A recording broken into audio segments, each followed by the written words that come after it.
أعوذ بالله من الشيطان الرجيم. بسم الله الرحمن الرحيم. يا أيها الذين آمنوا إذا تداينتم بدين إلى أجل مسمى فاكتبوه، وليكتب بينكم كاتب بالعدل، ولا يأب كاتب أن يكتب كما علمه الله فليكتب.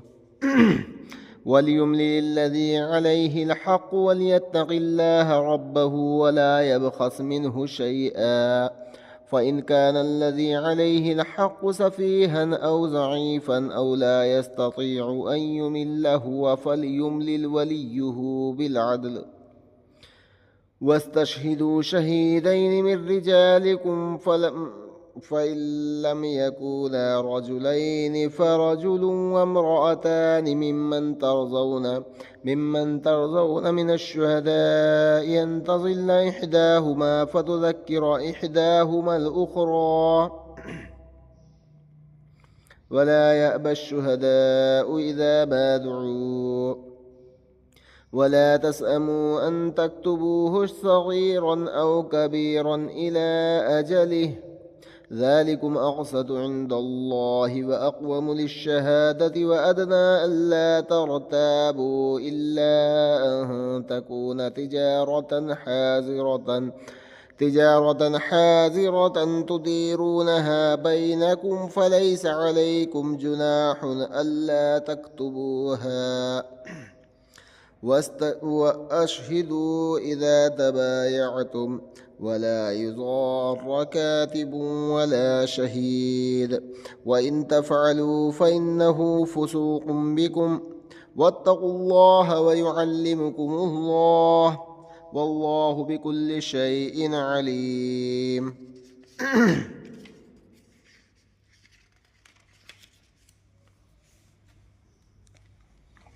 وإن كنتم على سفر ولم تجدوا كاتبا فرهان مقبوضة، فإن أمن بعضكم بعضا فليؤد الذي اؤتمن آمنته وليتق الله ربه، ولا تكتموا الشهادة، ومن يكتمها فإنه آثم قلبه، والله بما تعملون عليم.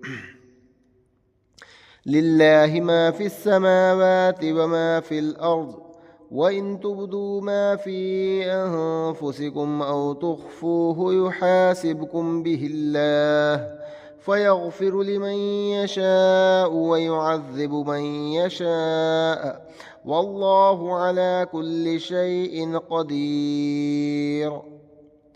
آمن الرسول بما أنزل إليه من ربه والمؤمنون كل آمن بالله وملائكته وكتبه ورسله، لا نفرق بين أحد من رسله، وقالوا سمعنا وأطعنا غفرانك ربنا وإليك المصير.